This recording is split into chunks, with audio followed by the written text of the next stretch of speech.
ضابط قسم الإعلام والتوعية। مرحبا سيادة الملازم أول عبد الله في إذاعة الأردو. مرحبا فيك أستاذ عبيد، ومرحبا بجمهور المستمعين في إذاعة الأردو. سعيد بهذه المقابلة وتجدد لقائي معكم مرة أخرى.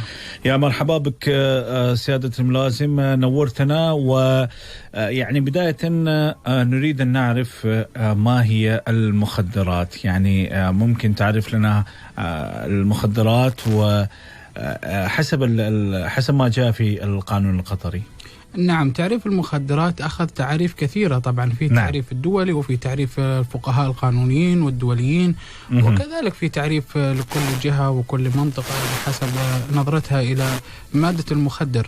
طبعا في تعريف المخدرات الاجتماعية، وتعريف المخدرات من ناحية اقتصادية، وتعريف المخدرات من ناحية صحية، وتعريف المخدرات من ناحية شرعية. ولكن هناك تعريف عام وجامع وللمخدرات، وهو كل مثبط أو مخدر للجسم ومذهب للعقل ومشوش له، ويسبب غياب في الوعي، ويترك آثار صحية ونفسية سلبية، ويترك كذلك عادة الإدمان.